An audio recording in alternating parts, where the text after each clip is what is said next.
我叫陈小段杰。有的小可爱说遛鬼苗岛不会遛，即便在大房都遛不动。我给你们细节的讲一下屠夫的遛法。开局我刚摸鸡，杰克就来了，因为我很远看到他，所以我从后面绕。这第一个板子我们不要落，因为首先有翻窗加速的，距离也是够的。因为既然是绕大房，肯定为了多拖时间，翻窗加速再次拉开距离，所以这个板子依然不下。但是当我们要来到这个板子的时候，这次这个板子要下了，因为这次没有翻窗加速了，而且距离也近了。落了板子发现它封窗了，我们落了板子，所以距离够的，不怕，继续进大房。这次大房的这个板子我们落掉，那面虽然封窗开了，但是我们往这边走，因为它无人在手里，那个位置极有可能透到我，但是发现它想反绕我，那它太亏了。我们可以翻板进去，还有加速，记得这里躲一下，因为它有无刃，就是我刚才这里的位置，这是可以无人穿进去的，所以要小心。发现它并没有交，直接上2楼。这个时候翻窗加速也好了，距离也够，又可以拉开很大距离。借着距离我们再次转回大房，因为队友都在修机，不要乱带，就在你自己知道的稳妥地方溜，这样不干扰修机。大房虽然没板子了，但是大房外面还有，我们去那里先落掉一块板子。但是当我去另外一块板子的时候，杰克来了，不要硬下，抓紧反方向绕，他有无刃。这里他既然进来了，肯定打算踩板，看到他抬脚，我们马上就转点。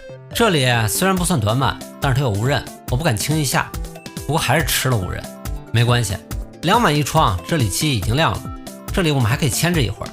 第一个板子不落，发现他很喜欢过板刀，那好，猴头定住砸他，他交了金身血赚，因为我们手里还有3层。这次这个板子我们直接落，让他踩板，我们转点。这个时候他无刃好了，我们要回头看了，防止他无刃，而且还要注意前方，我们不要走错了位置。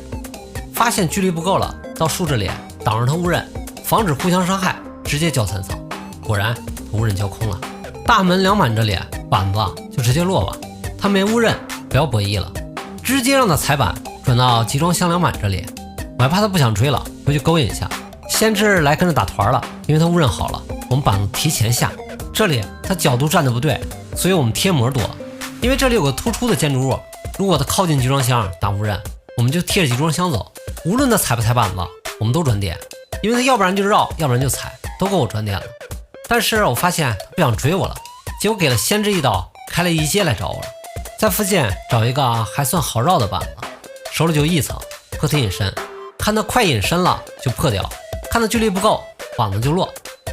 这个时候队友发来了压好密码机了，不要拖时间，直接落板。互相伤害后大心脏开启，先知最后在大门附近，所以找机会先绕开大门。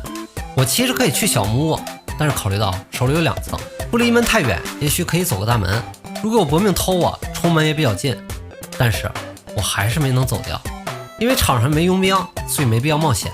但是没关系，已经5台了，队友也可以3跑了。